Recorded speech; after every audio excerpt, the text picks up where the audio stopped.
Jimin, তুমি কি আমাকে বিয়ে করবে? না, কখনোই না। দরজার সামনে দাঁড়িয়ে কথাটা বলল রোজি।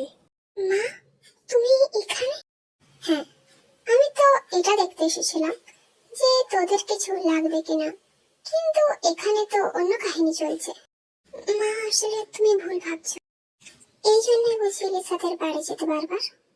আন্টি, আপনি ভুল ভাবছেন। আমি সত্যি জিমিনকে অনেক ভালোবাসি। দেখো বাবা, এই প্রেম ভালোবাসা বেশি দিন থাকে না, ঠিক আছে? কিছুদিন একসাথে থাকলে পরে সব ভালোবাসাও উধাও হয়ে যায়।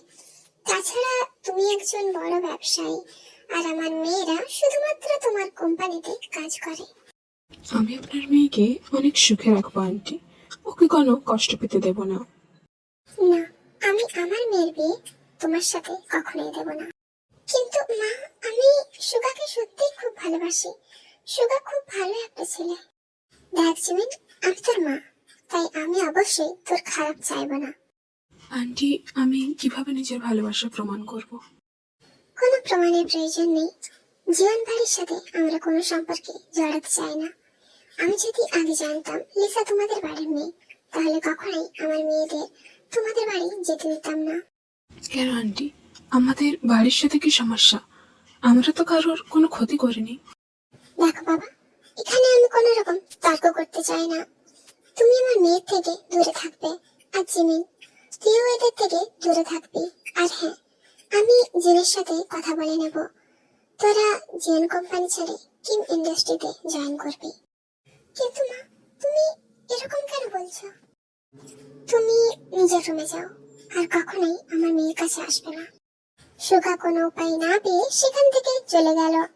কিন্তু যাওয়ার সময় সুগার চোখে হাজারো প্রশ্ন, কষ্ট আর জিমিনকে হারানোর ভয় কষ্ট বোঝাচ্ছিল।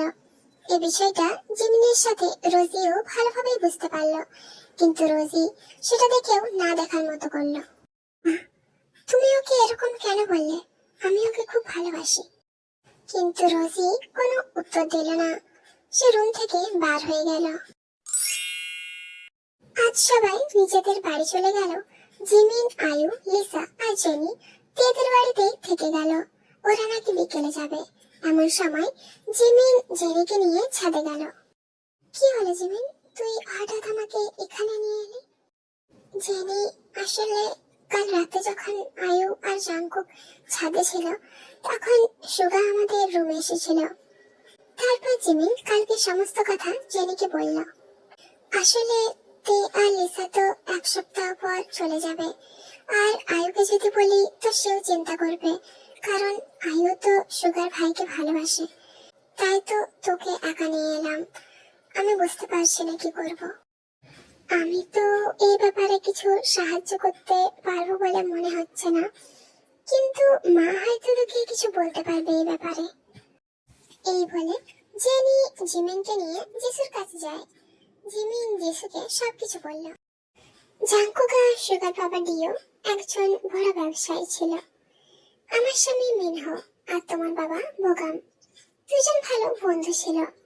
ডিও মানুষটা খুব একটা সুবিধার ছিল না।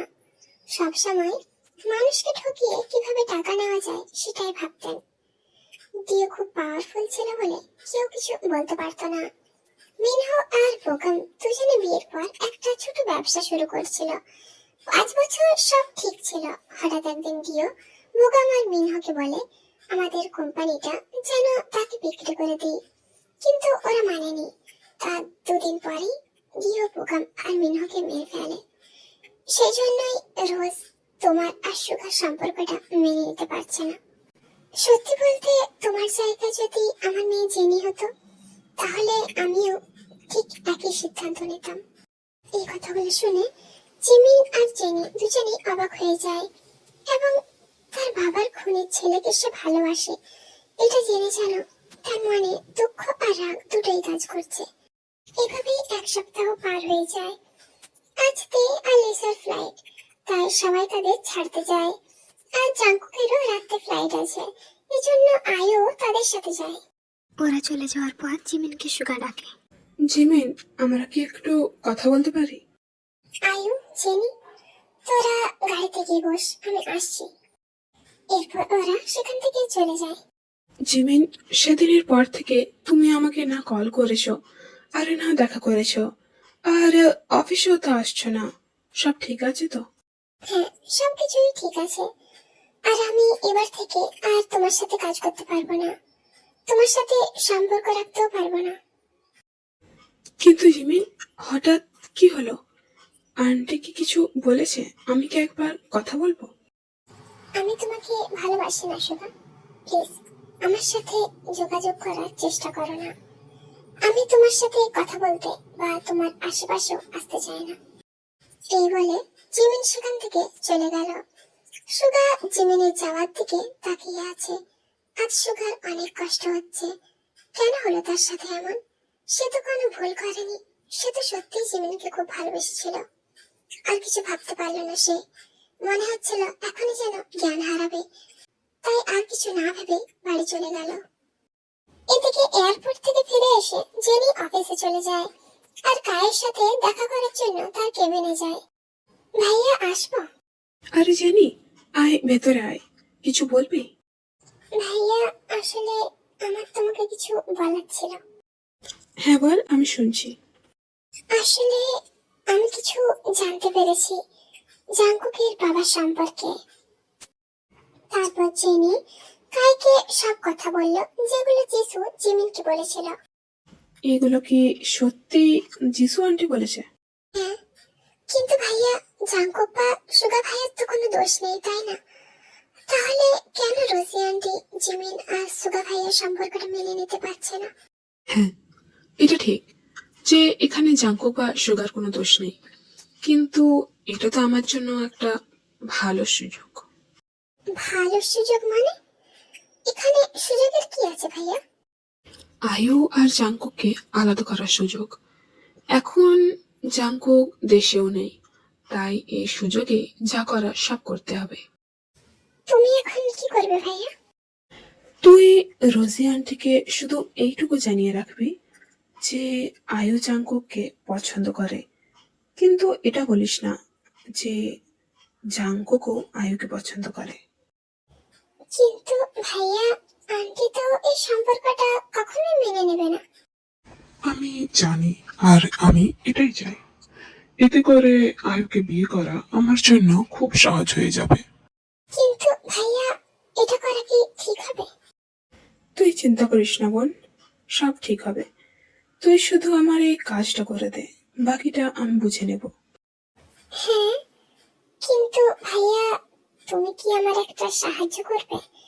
আসলে আমি একজনকে ভালোবাসি, কিন্তু মাকে কিভাবে বলবো বুঝতে পারছি না।